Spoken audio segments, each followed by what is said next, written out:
तहरीक लब्बैक को भी इन्होंने फायरिंग करी है, सही है, अपना तारुल कादरी पे भी इन्होंने फायरिंग करी है, मगर फजलुर रहमान की एक वाहिद पार्टी है कि जिसके ऊपर इनका बाप भी फायर नहीं खोल सकता।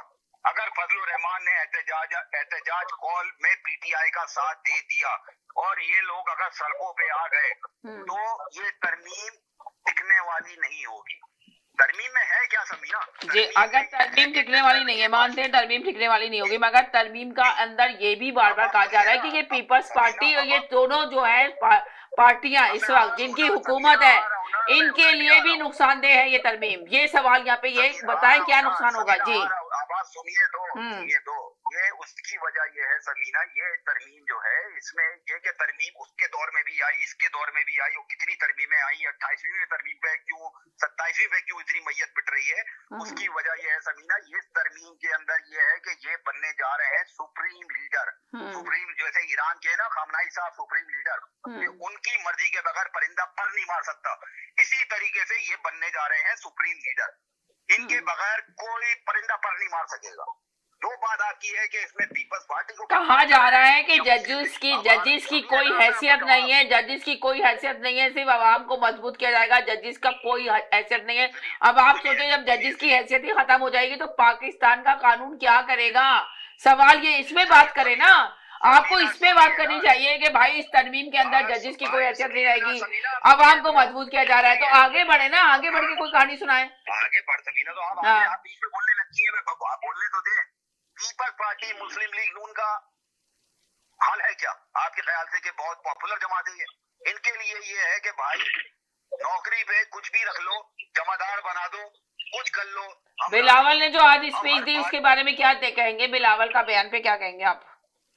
समीना 18वीं तरमीम, बहुत सारी तरमीम में जो चीजें हैं वो बिलावल ने मानने से इनकार कर दिया पीपल्स पार्टी के लोग। बिलावल ने जी जिस तरीके वही मैं आपको बता रहा हूँ ना, जिस तरीके से मौलाना फजलुर रहमान ने 26वीं तरमीम के बारे में कहा था कि जी हमने 35-40 शकें जो थी वो बिल्कुल खत्म कर दी, इसी तरीके से ये होगा कि 18वीं तरमीम को छेड़ा भी नहीं जाएगा। छेड़ना होता है ना, उसको छुआ भी नहीं जाएगा और कहा जाएगा ये देखो हमने 18वीं तरमीम को रखा और बाकी उनके सारे मुतलबात मान लिए। मौलाना फजलुर रहमान का ये कहना है कि जो चीजें 26वीं तरमीम से निकाली गई थी वो उन्होंने 27वीं तरमीम के अंदर डाल दी है। मेरा जो अपना जाती ख्याल है वो ये है कि मौलाना फजलुर रहमान हुकूमत का साथ नहीं देंगे अगर उनको अपनी सियासत को जिंदा रखना है। तो आपका ये ख्याल है कि वो हुकूमत का साथ नहीं देंगे, वो पीटीआई का साथ देंगे, पीटीआई के साथ जो मोहम्मद अतक जहीर और है ना असद कैसर जो इनसे मिलने मुलाकात करने के लिए गए, राइट?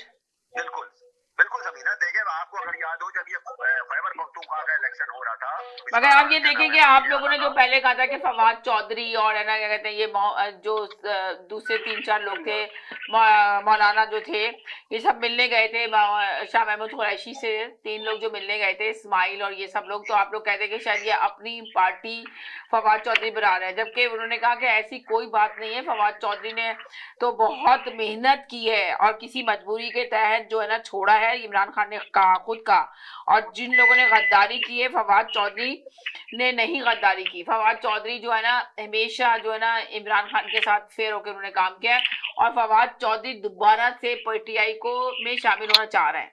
तो और शाह महमूद कुरैशी भी उनके साथ ऑनेस्ट है, तो शाह महमूद कुरैशी ने भी बहुत मेहनत की और अभी तक जेल में बैठे हैं। यास्मीन राशिद बहुत ऑनेस्ट है, तो अभी भी इमरान खान की पार्टी में बहुत सारे लोग ऐसे हैं जो इमरान खान के साथ बहुत ज्यादा ऑनेस्ट हैं।